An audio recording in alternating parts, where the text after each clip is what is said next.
네, 시청자 여러분 안녕하십니까. 마음 공부하는 소울닥터 김석범 원장님 모셨습니다. 네. 예. 자, 원장님 지금 문정권의 지지율이 이제는 데스크로스를 지나가지고 일부는 40.1%까지 나오고 또 여론조사 공정 나오면 이번에 20% 나오겠어요. 거기는. 그러겠죠. 그런데 이제 급격하게 정권이 이렇게 붕괴되어가는 모습이 보이는데 진짜 하나 좀 이해가 안 가가 사람인가 저렇게 생각하는 게 16일까지 김정은이가 올 거라고 기대하다가 이제 16일 날 안 온다고 결정을 짓고 17일 날 이제 확대 경제장관 회의를 취임 후 처음으로 했다. 그럼 사람은 대통령이 확대 경제장관 회의를 하니 제 인의가 달라졌어요. 인의가 우리 인의가 달라졌어요. 이렇게 생각하는 게 아니라 여태까지 한 번도 그렇죠. 지금 상황이 어떤데? 대통령이 경제가 이렇게 개판인데 확대 경제장관 회의를 한 번도 안 했단 말이냐. 그렇죠. 이제 이렇게 노는 거 아니겠습니까? 자, 그런데 오늘 한겨레 신문 그 목요일자 그 구석에 보면 또 아직도 연말에 언제 올지 모른다. 이런 소리를 김정은이 언제 올지 모른다. 18일 날 무슨 청와대에 있는 한 인간이 기자들한테 했다고. 내 인간이라고밖에 할 수 없어요. 그럼 전 제정신이 아닌 놈이니까. 그렇게 말을 했다는 거예요. 그래서 연극 사무엘 베켓의 고도를 기다리며 그 혹시 보전에 안 하고 그 내용은 아시죠? 어떤 겁니까? 저는 그 내용 모릅니다. 근데 고도를 기다리며에 대한 해설은 그 라디오에서 들어봤던 것 같은데 전혀 지금 기억이 안 나요. 그럼 아무것도 아니라 고도가 언제 오냐, 올 거다, 언제 오냐, 해서 하면서 그러다 끝난다는 거예요. 아, 그래요.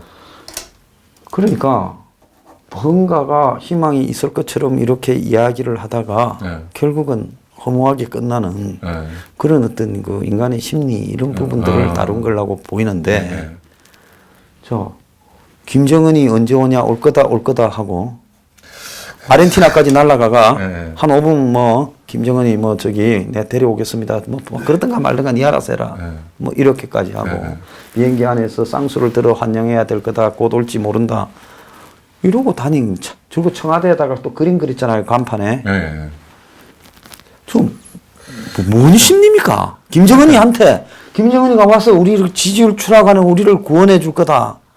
그러니까 아래 참모들은 그 김정은이가 오면 지지율이 올라갈 수 있다라 그 생각을 고려를 하겠지만 그 최고 권력자는 제가 봤을 때는 시야가 이렇게 좁아져 있는 상태 같아요. 시야가 굉장히 좁아져서 오직 그것밖에 안 보이는 다른 주변 상황이 하나도 안 보이고 오직 북한만 보이고 북한 김정은만 보이는 그런 상태로 보여요. 그러면 시야가 우리가 어떤 일 급박하거나 아주 고집스럽게 어떤 일을 추진하는 사람이 시야가 좁아졌을 때는 어떤 현상이 벌어집니까? 다른 게 하나도 안 보여요. 길을 지나갈 때도 옆에 사람 부딪히는 것도 모르고 그냥 가잖아요. 그 어떤 일이 급하게 쫓기거나 이렇게 그 생각에 시야가 좁아진 상태에 다른 걸 전혀 못 보잖아요. 딱 그 상태로 보여요. 그러니까 오직 북한 문제 거기에 모든 게 다 초점이 맞춰져 있고 마치 우리가 나이가 들면 들수록 잘못 나이를 먹으면 어떻게 된다고 그럽니까? 고집만 굉장히 강해지거든요. 그런 상태처럼 보여요. 이게 사무엘 베케트가 2차 대전이 돼가 도망을 갔답니다. 프랑스의 한 농가에 숨어 있었대요. 그러니까 이 사람이 고도를 기다리며라는 것이 일종의 언제 희망이 오느냐 이런 부분들을 이제 기다리다가 결국은 희망이라는 게 그게 있는 거냐라는 일종의 인간의 내면의 어떤 이 희망 고문에 의한 절망 이런 것들을 좀 다룬 은유한 거라고 보는데 그 고도가 누구며 뭘 의미하냐고 물으니까 베게트가 뭘 했는 줄 알아요? 내가 그걸 알면 이 책에다가 썼을 거다, 희곡에다가. 그렇게 이야기를 하는 거예요. 나름 의미심장하네요. 예. 그래서 이 사람들이 결국은 뭡니까? 김정은을 기다리며 고도를 기다리는 것처럼. 네, 그러네요. 김정은이 우리를 살려줄 거다 하다가 끝내 김정은이 살려주지 않고 이렇게 망하게 되는 그런 과정을 좀 그러니까 밟고 있는 거 아니냐. 국정 최고 책임자라면 시야가 넓어야 되거든요. 왼쪽에 있는 국민도 봐야 되고 오른쪽에 있는 국민도 봐야 되고 앞에 있는 국민도 봐야 되고 또 우리나라뿐만 아니라 일본도 봐야 되고 중국도 봐야 되고 러시아도 봐야 되고 미국도 봐야 되고 다 세계가 어떻게 돌아가고 있는지를 봐야 되거든요. 시야를 넓혀서. 근데 지금처럼 시야가 좁아진 상태에서 뭔가 맹목적으로 한 가지만 추구하는 것은 결국은 국가적으로 큰 위기를 불러올 수 있거든요. 지금 더더구나 지금 그 해병대 전진굴 사령관이 이번에 그 제대로 반발을 했지 않습니까? 그 NLL 무력화하는 부분에 대해서. 그리고 그 무인 정찰기 날지 못하게 되면 그 서해안 쪽은 전혀 그쪽에서 갑자기 쳐내려오면 막을 방법이 없다. 이렇게 그 자기 올바른 소리를 하는 군인이 지금 우리나라에 계셔서 너무나 감사한데 이렇게 우리 오직 북한 문제를 해결한다라는 생각에 초점을 최고 권력자 가지고 있으면 그 밑에 사람들은 전부 그 사람의 암시만으로도 그런 쪽으로 움직이잖아요.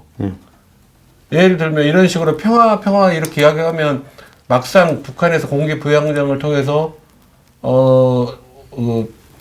갑자기 서해 섬들을 점령하는 일이 발생하거나 그렇게 되면 거기에 있는 군인들은 무슨 죄가 있어서 다 죽겠습니까? 죽거나 체포돼서 거기에 그 포로로 끌려가게 되는 건데.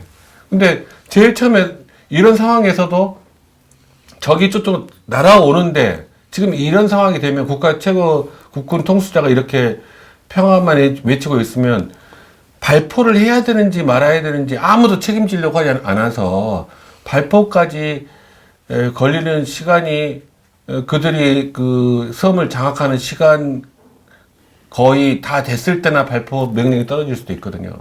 자, 그래서 지금 그 말씀하신 것처럼 이런 현실적인 이야기를 하기보다는 이 사람들은 뭐 그 겨울에 촛불을 기다리며 내지는 무슨 남북 간의 이 통일, 북한이 한국을 잡아먹는 통일을 기다리며 이것이 고도를 기다리는 건지 제가 모르겠는데 세월이 지나면 이것도 다 밝혀지지 않겠습니까?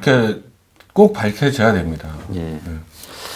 자, 그 요즘 그 저기 아까 저하고 이제 방송하기 전에 마음이 속이 상해가 그 속상한 분들이 지난번에 좀 속풀로 제 집회도 오셨다 이래 보는데 자, 이런 시대에 지금 마음 공부하는 과정을 좀 한번 이야기를 좀 해주십시오.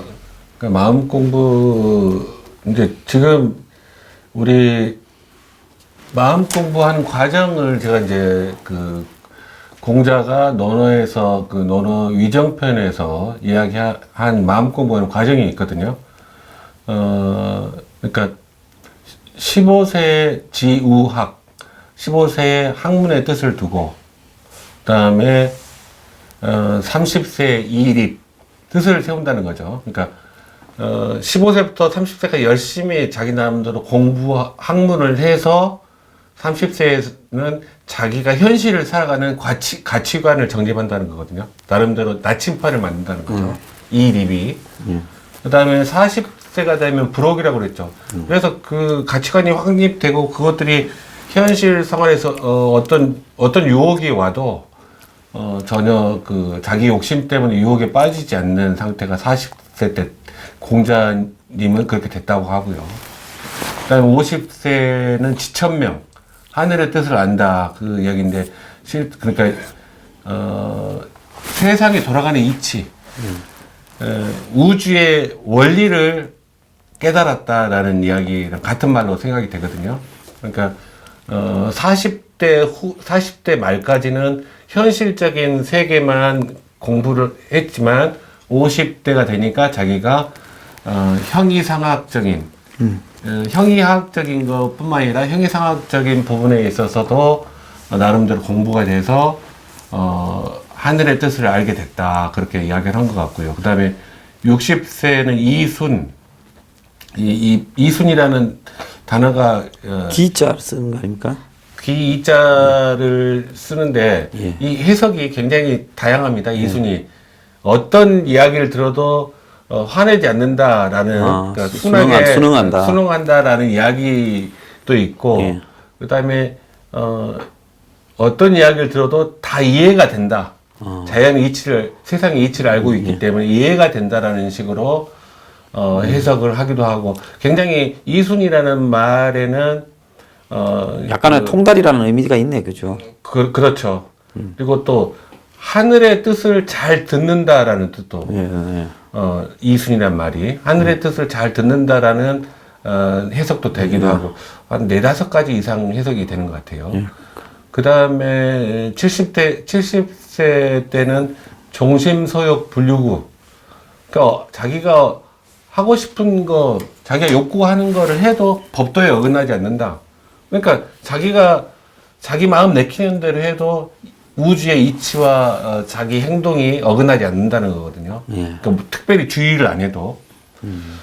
공자님은 이렇게 자기가 살아왔다라는 이야기를 논어 위정편에서 하셨어요. 근데 정신의학적으로 이제 제가 칼 융을 예를 들어 설명을 드리면, 칼 융은 한 40대까지는 그 에고를 가지고 살아야 된다고 봐요. 그러니까 10대, 20대 때는 에고를 강화시키고, 그다음에 20대 이후 30대, 40대에서는 에고를 가지고 자기 뜻을 펼치고 사회 활동을 통해서. 그래서 50대가 넘어가면, 그러니까 프로이트하고 칼 융이 굉장히 다른 점이, 프로이트는 어린 시절에 모든 게 다 결정된다라는 결정론. 어린 시절에 가졌던 경험과 어떤 사고, 뭐 이런 관계가. 그렇게 주장했던 반면, 칼 융은 죽을 때까지 계속 성숙해 나간다, 인간은. 50대가 넘어가면 이제 에고를 넘어선 셀프로 나가야 된다, 이야기입니다. 그러니까 에고는 실제로 우리 의식의 관리자거든요. 의식의 관리자인데, 셀프는 무의식까지 포함한 전체의 관리자거든요. 그러니까 셀프라는 단어가, 그러니까 이 자기라고 번역을 보통 하는데, 이게 실제로는 깊이 공부를 해보면 셀프는 그 우리가 보통 가드, 신인하고 같은 동의어로 보여요. 그러니까 노자가 도덕경에서 이야기했던 또 자연, 또 신, 이게 셀프라는 거죠. 신성. 그러니까 우리가 그 힌두교에서 나마스테라고 인사를 하지 않습니까? 나 안에 계신 신이 당신의 안에 계신 신께 인사드립니다. 예배 경배합니다라는 뜻이거든요. 나마스테가. 그러니까 내 안에 있는 신과의 합일, 도와의 합일, 자연과의 합일을 추구하는 게 결국 셀프거든요. 그러니까 그래서 자기 안에 있는 모든 것들을 다 통합하고 자연과 합일이 되는 상태가 제일 우리가 완성된 인간으로 보는 겁니다. 그 칼 융은요. 그러니까 어떻게 해야 되겠어요? 예를 들면 제가 자꾸 모든 일에는 양면이 있다. 선한 면이 있고 악한 면이 있고 좋은 면이 있고 나쁜 면이 있고, 모든 사람에게도 장점이 있고 단점이 있다. 그거를 합쳐 통합해서 보려고 노력을 해야 된다. 의식적으로라도. 그러니까 자기 자신을 바라볼 때도 자기 안에 나쁜 점도 있고 좋은 점도 있고, 또 잘한 것도 있고 못한 것도 있고 그런 것들을 다 통합해서 자기에 대한 의식이 영역이 확대가 되면 점점 더 성숙해져 가는 겁니다. 그런데 우리가 어떤 사람을 볼 때 그 사람의 한쪽 면만 바라보게 되면 그 사람을 전체로 보지 못하게 되는 거거든요. 그 전체로 보지 못하는 거는 결국 나의 미숙함과 연결되어 있어요. 그러니까 우리가 50대 이후부터는 전체를 아우르려고 노력을 해야 됩니다. 그러니까 이게 왜 중요하냐면 그게 우리의 모든 인간의 속성이거든요. 좋은 면, 나쁜 면, 선한 면, 악한 면 그것들 자체가 다 우리의 모습이거든요. 근데 이제 예를 들면 어머니 상, 그러니까 그 민담이나 옛날 이야기 속에 그 어머니 상이 등장을 하는데 깜짝 놀랄 정도로 잔혹한 어머니 상이 이야기로 많이 전승되어 와요. 그러니까 실제로 우리가 보통 그 의식적으로 이야기할 때는 어머니는 굉장히 자애롭고 모든 걸 포용하고 나를 사랑하고 아끼는. 근데 어머니의 모습이 실제로 그렇지만 않잖아요. 아, 그렇죠. 그 부분을 보완하기 위해서 우리가 전승되어 오는 이야기들 속에서는 잔혹한 어머니상이 이야기로 내려오는 거예요. 계모 이야기가 많고 콩쥐팥쥐 이야기도 있고. 네. 계모도 실제로는 계모가 아니고 실제 자기 어머니. 엄마를 계모라고 이제 칭해서. 네, 그거를 받아들이는 거죠. 그러니까 백설공주도 그렇고 뭐. 그렇죠. 백설공주도 계모가 아니라 진짜 친엄마고. 예. 그러니까 심리적으로는 그렇게 그 분석이 돼요. 호박교 노는 신발 노는 거 뭡니까? 그 신데렐라. 신데렐라 이야기도 그거고. 아무튼 그러니까 자애로운 어머니에 대한 잔혹한 어머니 이 두 가지가 합쳐져야지 성숙해지는 겁니다. 예. 그러니까 이게 쉽지는 않아요. 그러니까 끊임없이 그 이면을 같이 통합하려고 애를 쓰셔야 됩니다. 그러니까 예를 들면 나랑 어떤 부분에서 의견이 달라요. 어떤 부분에 대해 상대방이 그거를 가지고 그 사람 전체를 매도하지 말고 그 부분에서의 차이를 인정하고 다른 부분에서 공통점을 또 받아들일 수 있어야 됩니다. 이런 것들이 성숙해 나가는 건데 저는 요즘 그 생각을 점점 더 많이 하는 것 같아요. 그러니까 칼 융이 이야기했던 동시성의 원리. 동시성의 원리가 뭐냐면 자기 마음 속에서 벌어진 일이 전혀 관련 없는 현실에서 어떤 그 물질로 사물로 드러나는 경우를 이야기하는 거거든요. 그러니까 인과관계가 없는데 갑자기 딱 나오는 거죠. 이런 원리들이 실제로 우리 일상생활에서 자주 벌어지거든요. 동시성의 원리가. 그런 걸 체험하면서 제가 전번 방송에도 그 말씀을 드렸을 거예요. 당신이 굉장히 나쁜 짓을 했는데 아무도 모른다.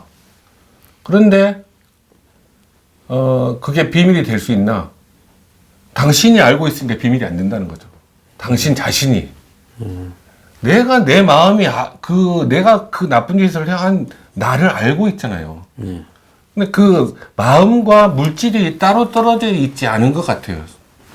칼 융의 이론처럼 마음과 우리가 밖의 외부 세상이라고 생각하는 것과의 상호 교류 서로 영향을 주는 부분이 지금까지는 안 밝혀졌지만 분명히 있는 걸로 보이고요. 그다음에 그래서 제가 소망하는 마지막 저의 그 성숙되어진 모습의 마지막은 제가 최대한 제 마음을 최대한 정결하고 영혼을 정결하고 깨끗하게 만들어 나가서 이름 없는 들꽃으로 이름 모를 들꽃으로 이 세상에 하직을 하더라도 전혀 더 이상 바랄 게 없는 상태가 됐으면 좋겠어요. 아무 미련도 없이 죽게 되는 순간에 그냥 훌을 털어버리고 그냥 꽃이 한번 피었다가 지면 되는 거죠. 네. 네.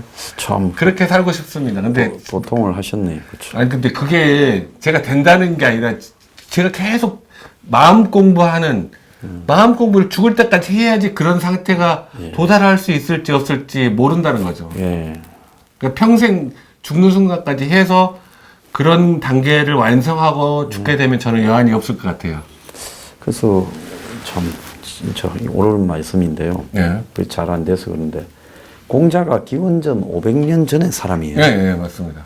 그러면 우리가 지금 이 서기 그러니까 이 AD로 따져서 예. AD 1년에 예.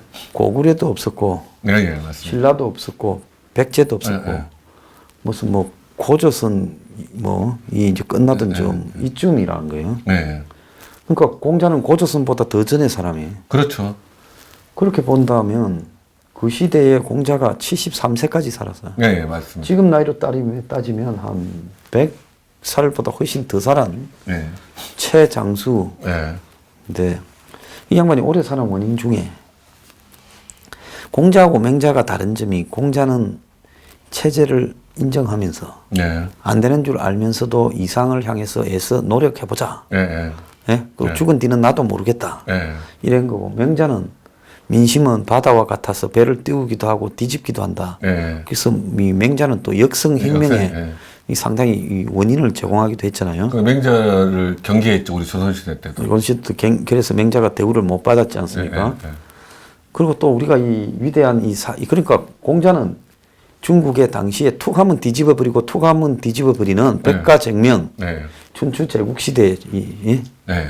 그러니까 그 뭡니까?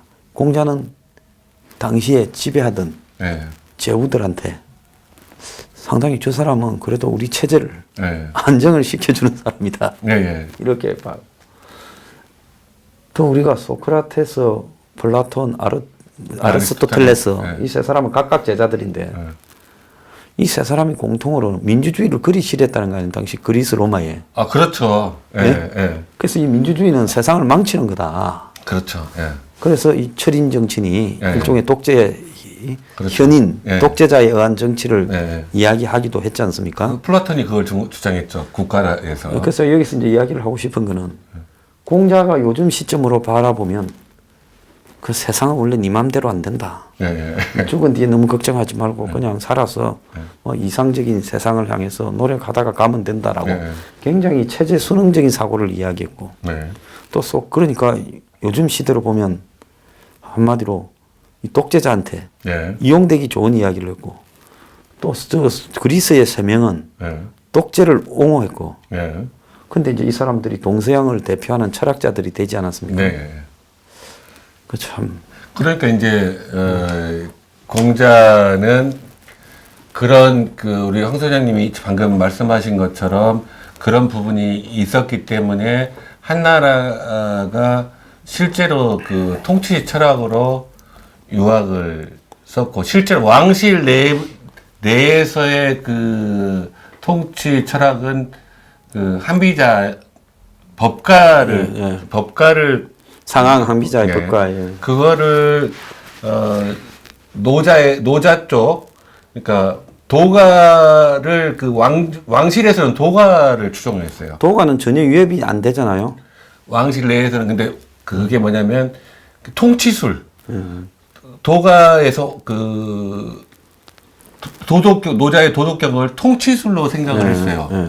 그러니까 그리고 그거는 아래로 그 밑으로 그 퍼져나가지 못하게 하면서 그 사대부 지금 이제 조선시대 사대부처럼 밑에 관료들은 유학의 정신으로 그 통치를 한 거예요. 너희들 딴 생각하지 말고. 그러니까 내부에서는 그러니까 권모술수가 그 저기 뭐냐 도가에서 나오는 거고. 예. 그렇죠. 도가에서 나오죠. 예. 그러니까 권모술수 왕실 안에서는 권모술수를 통해서 아래 그 권력 투쟁을 자기들이 하고. 예, 그래서 그 사람들 권력을 자기네가 독점할 수 있도록 부리고 하면서 이제, 예. 아래 사람들 그 신하라든지 국민들은 딴 생각 못 하도록. 예, 유학으로 정권에 충성을 다하는 네. 그런 식으로 지배 형태를 갖췄거든요. 그리고 그 자기가 공자는 예, 제자들은 다른 나라에 다 파견돼가 예, 공자가 이렇게 재주가 많고 생각이 이렇게 깊다더라 하니까 공자 제자들 다 데려갔는데 예, 제자들은 이런저런 뭐 역성혁명의 쿠데타에 해서 다 일찍 죽고 네. 자기는 제자 다 먹고 살았잖아요. 그렇죠. 네, 그러니까 이 양반이 좀 꼬름하다. 그런 생각도 좀 아무튼 해봤습니다. 제가 이제 저는 이제 유학 공자의 유학 그다음에 나중에 송나라 시절에 만들어지는 신유학 주작 같은. 네, 그게 이제 주작 신유학이죠. 근데 신유학하고 유학은 완전히 좀 다르거든요. 많이 다르죠. 그죠? 네, 왜냐하면 신유학에서는 불교 철학을 대거 흡수를 합니다. 그렇게 되죠. 불교적인 그 내용을 대거 흡수를 해서 그걸 합쳐가지고 신유학 성리학을 만들게 되는 거거든요. 네. 그러니까 공자의 유학을 저는 우리나라를 조선을 망쳤다 그렇게 생각하지 않습니다. 예, 그런데 이제 조선이 또 유학에서는 중국에서도 거의 사라져간 또 성리학을 또 예. 들고 와가 네. 그 주작 예. 그걸 갖고 조선은 또 그러니까 그게 이제 마음을 바라보는 마음에 대한 이론을 전개하는 게 성리학인데 실제로 그게 현실화돼서 현실 생활에서 정치에서 적용이 되도록 힘을 써야 됐는데 그게 권력 투쟁의 도구가 돼버렸어 나중에는. 그래서 말입니다. 무슨 네. 뭐 제례나 의식을 어떻게 하느냐, 뭐 그런 네. 관습을 어떻게 하느냐를 가지고 뭡니까 각종 네. 당쟁이나 사화를 일으키는. 그러니까 정도전이 유학을 조선 창건의 성리학을 창건 이념으로 하면서 정도전이 가장 역점을 맞췄던 거는 그거잖아요. 왕권의 견제. 사대부의 권력을 더 강하게 해서 왕이 전행을 못하도록. 예, 절대로 왕이 자기 마음대로 할 수 없게 사대부가 똑똑한 사대부들이 실질적인 모든 일을 진행해야지 국민들이 편하다. 그래서 정도전은 경국대전 원리가 되는 밑바탕을 만들 때 그 부분을 철저하게 한 거거든요. 근데 나중에 이제 아래로 내려가면서는 이제 노론소론 뭐 이렇게 나눠지고 뭐 그런 동인서인 노론소론 나눠지고 그러면서 나중에는 이제 거기에 덧붙여서 세도정치까지. 그러면서 실제로는 그러니까 임진 왜란 전후로 왕권이 나라가 바뀌었어야 돼요. 예, 그럼요. 그때 좀 뒤집어졌어야 예. 되는 거죠. 예. 자, 오늘 또 이 철학과 또 역사도 좀 이야기를 했습니다. 자, 요즘에 이 갱년기에 예. 지금 저희 방송 들으시는 분들이 이제 갱년기 이상인 분이 많은데요. 예. 남자는 좀 여성스러워지고 여성은 또 남성처럼 네. 좀 우악스러워지고 네. 이렇다. 그리고 이제 여성은 갱년기 이후에 보면 굉장히 사회 활동이나 이제 이런 적극적인 네. 또 대인 관계를 가지고 네. 남성은 좀 소극적이 돼 갖고 네. 이제 집에서 청소하고 밥하고 꽃나무 돌보고 하는데 이런 네. 것들을 좀 어떻게 봅니까? 그러니까 아까 제가 인격의 완성과 연결되는 똑같은 이야기예요. 뭐냐면, 그러니까 우리 남자에게는 남성성뿐만 아니라 여성성도 있거든요. 그러니까 그거를 칼 융은 여성성을 아니마라고 했어요. 아니마. 그게 우리의 마음에는 아니마가 모든 남성에게는 다 있는 거예요.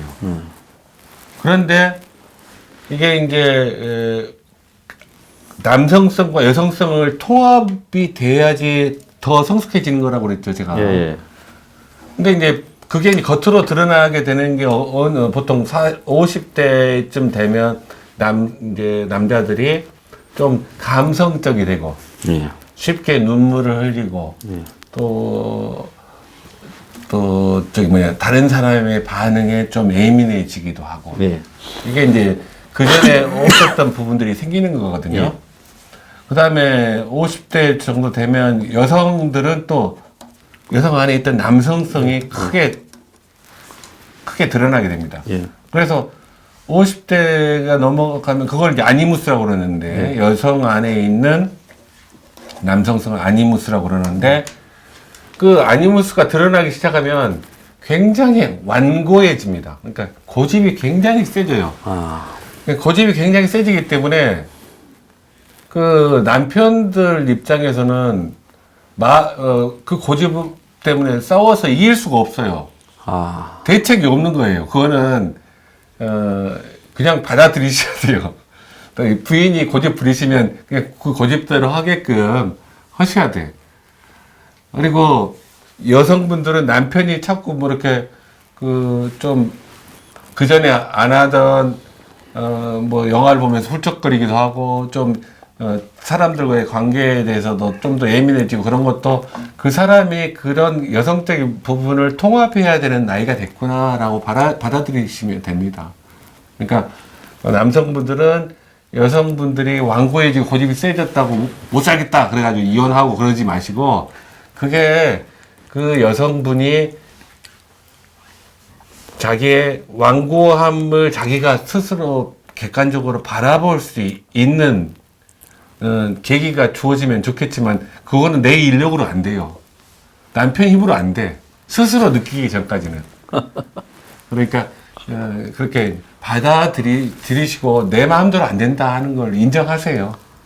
그렇습니다. 그렇게 하면서 이제 그런 나이가 우리가 됐구나라고 생각하고 나이가 드는 것을 받아들이는 것도 성숙해지는 거거든요. 나이가 들면서 변화되는 것을 받아들이는 것도 성숙한 겁니다. 우리 김석범 원장님의 이 마음 공부의 본질은 그냥 현실 순응을 해서 네. 예? 실체를 인정하고 그게 제일 알겠습니다. 하게 저는 이제 느껴집니다. 왜냐하면 세상 자체는 내 뜻대로 안 되는 게 기본 원리 같아요. 그러니까 내 뜻대로 일을 해서 그렇다고 미리 좌절하지는 말라 이 말이에요. 시도를 열심히 해봐서 안 되면 결과는 내 뜻대로 안 되는 거예요. 근데 그 추진하는 과정은 내 뜻대로 할 수 있어요.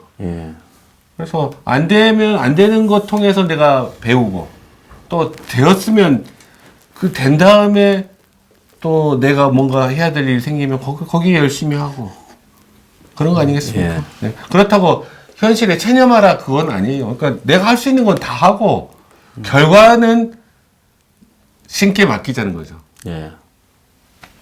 알겠습니다. 네. 자, 마지막으로 이제 하나만 네. 간단하게 이야기하고 마칩시다. 요즘 사고가 엄청 자주 나요. 예. 뭐 고향에서 뻥, 백석역에서 또 뻥, 무슨 아현동에서도 뻥, 그다음에 무슨 종로 고시원에서도 뻥, 뭐 진부 강릉에서 또 KTX가 뻥, 강릉에서 이제 펜션 사고까지 났어요. 문재인이 대통령 되기 직전에 선거운동하러 다니면서 뭐랬는가 하면 안전은 국가 책임이다. 안전 문제로 눈물을 흘리게 만들지 않겠다. 이렇게 말을 했거든요. 근데 이제 딱 한 번 제천에 불났을 때 현장 갔다가 나중에 밀양에는 뭐 40명이 돌아가셨는데 요양병원에 뭐 요양병원에 돌아가신 분들은 다 힘도 없고 백도 없어 그런지 거기는 나타나지도 않았고 이제 안전사고에 대해서는 대통령이 좀 조심해라 말도 안 해요. 자, 이제 국민들이 이제 어디서 무슨 사고가 날지 모르는. 근데 이렇게 이제 사고가 잦아지면 하인리히의 법칙입니까? 큰 사고가 나기 전에는 이제 반드시 신호가 몇십 번 온다. 그러니까 그 KTX 사고도 이번에 이 사고 이후에 제대로 정신 안 차리면 훨씬 더 큰 사고가 벌어질 수 있다라고 해서 진짜 예의주시하고 있지 않습니까? 이번에 KTX 탈선한 사고하고 아무튼 저는 그 생각을 해요. 그러니까 그 문재인 정권이 선거운동하면서 안전한 국가를 만들겠다 했는데 안전한 국가를 만들려면 안전한 그 국가를 만들 수 있는 토대가 뭐냐면 시스템을 만들어야 되거든요. 시스템. 정치적인 구호로 안전한 국가가 되지는 않습니다. 제가 생각할 때는 국가를 운영하는 핵심들의 정신 상태가 좀 안정이 돼야 한쪽에 꽂혀가지고 뭐 그쪽만 신경 쓰고 남은 일들은 거의 도외시해 버리고 그래서 이번에도 보면 무슨 뭐 가스 감지기 15,000원짜리만 달면 되는데 펜션이 그거 몇십만 원 하잖아요. 싼 숙박시설도 아니에요. 모텔이 싸지. 그렇죠. 근데 펜션은 또 숙박시설이 아니다고요. 안전을 갖다가 모토로 내걸고 집권한 사람이 어떻게 펜션 같은 거를 그게 완전히 규제에 사각지대에 내버려 두버릴 수 있냐.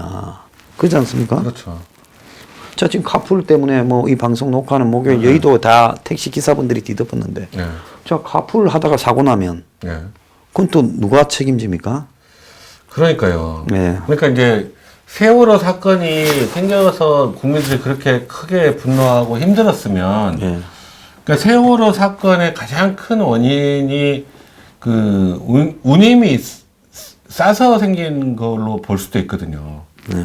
그러면 운임을 정상화시키는 작업들이 그 뒤에 이루어졌어야 되는데 제가 그 뒤로 배 운임이 정상화됐다는 이야기를 들어본 적이 없어요. 예. 그러니까 배 운임이 정상화되지 않으면 과적을 또 할 수밖에 없고 더 많이 태울 수밖에 없고 그러지 않겠습니까? 아예 노선을 없애면 몰라도. 그러니까 그런 기본적인 그 시스템 정비가 꼭 필요한데 안 되고 있다는 거죠. 제가 왜 이런 이야기를 이런 내막에 대해서 내가 궁금을 하게 하냐면 지금 의료계에서도 수술할 수 있는 의사들이 점점 은퇴를 하고 있어요. 새로 진입하는 그 수술을 어떤 수술을 고도의 수술을 하려면 최소한 그 거기에서 10년 이상을 그 일을 해야만 제대로 그 수술하겠죠. 할 수가 있거든요. 그러니까 인턴 기간 빼고 최소한 집도의로 10년 임상식경만 집도의를 해도 그러니까 굉장히 시간이 많이 걸리는 거죠. 그러니까 40대부터나 제대로 된 그 집도를 할 수 있는 그런 고도의 수술을 할 인력들이 지금 없어지고 있어요. 이런 부분들이 이제 전혀 거기에 대해서 어떤 대책들이 안 나오고 있어요, 지금. 그래서 저는 답답한 게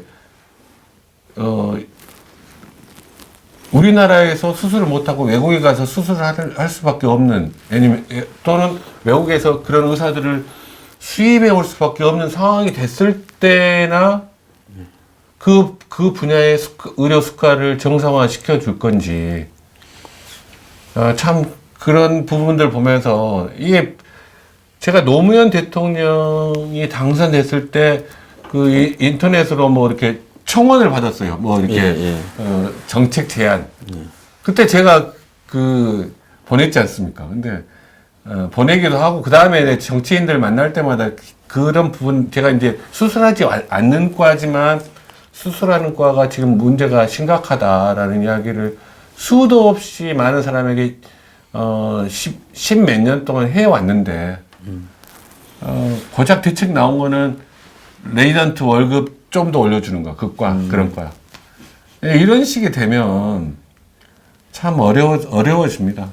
자, 그래서 어떻게 보면 세월호 때 박근혜 정권이 그냥 맛이 가기 시작해가. 그래서 그걸 갖다가 우르고 재탕, 3탕, 4탕, 5탕을 해서 이제 촛불까지 연결하면서 정권을 먹은 사람들이. 그렇죠. 자, 지금 이렇게 사고가 온 사방에서 그냥 났다 하면 그냥 작은 사고도 아니고 듣도 보도 못한 유형의 사고들이 나는데 이게 사람이 또 몇백 명 죽어야 그때만 사고 맛이 좀 난다고 생각하고 좀 집중을 할 건지 어디도 지금 그 제천에 스포츠 센터가 목욕탕 화재난데 그때 불법 주차한 차가 많아가 소방차가 그래가 늦어졌다지 않습니까? 그래서 인명이 많이 죽게 된 원인이었는데 지금 가보면 또 다 불법 주차하고 있다는 거예요. 그러니까 결국은 이 정권이 국민의 안전을 팔아서 애들아 고맙다 그랬잖아요. 진도에 가서 왜 고마운가 생각해 보면 그냥 정권 날로 먹어서 고맙다 그 소리인데 자 저들도 지금 이러다가 사고 제대로 나면 이 정권 수습이 되겠습니까? 아니 전혀 수습 안 되죠.